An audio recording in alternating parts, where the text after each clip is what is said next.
结婚吗？ 我愿意。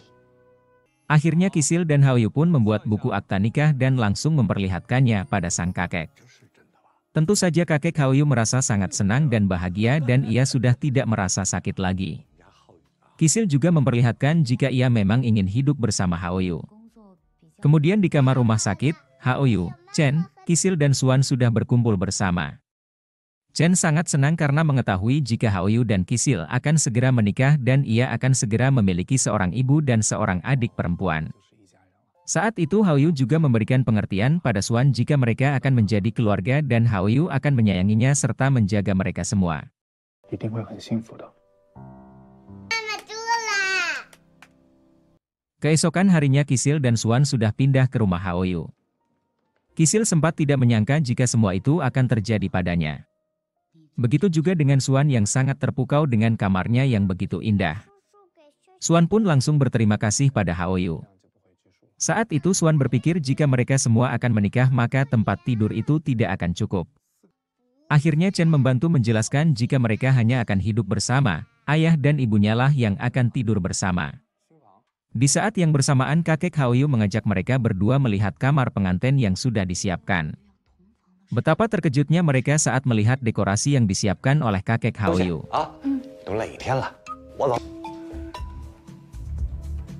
Di sisi lain Suan mengingatkan ibunya karena ia belum pernah tidur seorang diri alhasil Chen bersikap seperti kakak yang sangat baik. Ia bersedia untuk menemani Suan tidur sembari memberitahu sebuah rahasia cerita antara serigala dan babi kecil. Pada scene yang berbeda Kisil sedang salah tingkah karena melihat Haoyu ingin berganti pakaian. Saat itu Kisil merasa sangat canggung. Ternyata tak hanya Kisil, Haoyu juga merasakan hal yang sama alhasil Haoyu memilih untuk membaca sebuah buku di ruangan kerjanya. Setelah itu Haoyu sedang ingin membersihkan tubuhnya. Saat masuk ke kamar mandi Kisil dan Haoyu sama-sama terkejut karena Kisil yang hanya memakai handuk. Kejadian itu sampai membuat Haoyu tidak sengaja mematikan lampu dan akhirnya mereka berada di posisi yang sangat dekat sampai membuat Kisil kepedean jika Haoyu akan melakukan sesuatu padanya.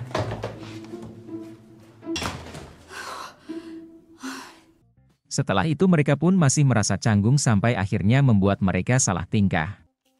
Dan saat itu Haoyu mencoba mempraktekkan hal yang sudah ia pelajari dengan menyentuh Kisil sembari bertanya apakah Kisil menyukai setiap sentuhan itu. Dengan wajah yang sangat kaku Kisil pasrah dengan semua perlakuan Haoyu. Tanpa disengaja Kisil yang hampir terjatuh langsung ditolong oleh Haoyu yang akhirnya membuat mereka berada di ranjang.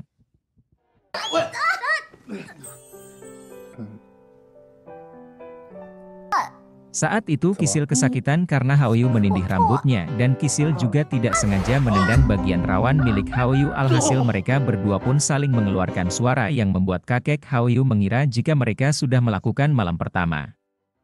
Kemudian mereka pun langsung tidur dengan keadaan masih sangat canggung. Keesokan harinya Kisil sedang bermimpi saat ia terbangun di pagi hari ia mendapatkan ciuman dari Haoyu namun kenyataannya Kisil terbangun dengan Haoyu yang sudah duduk di sofa. Tentu saja hal itu membuat Kisil merasa sangat malu. Oh.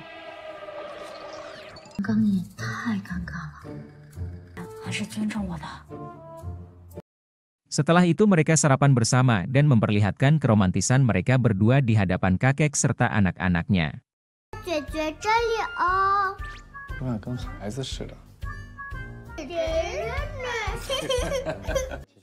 Kemudian Kisil dan Haoyu pun mulai menjalani hari-hari mereka. Kisil sedang berusaha memberikan yang terbaik untuk proposalnya. Dengan banyak perbaikan yang harus ia kerjakan sembari mengurus anak-anaknya dan bersikap romantis di depan mereka. Saat itu Kisil sedang bersama sahabatnya yang bernama Li seorang guru di tempat Suan sekolah. Ternyata Li ingin bertemu dengan Haoyu alhasil Kisil pun langsung menghubungi Haoyu untuk mengajaknya makan siang bersama Li. Akhirnya mereka pun makan siang bersama. Sahabat Haoyu juga ada di sana bersama mereka.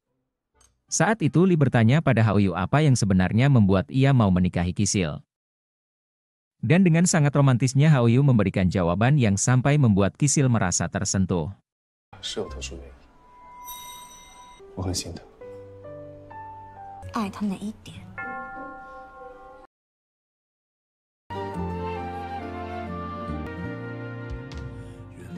只是撞进了，只在黑夜中相逢。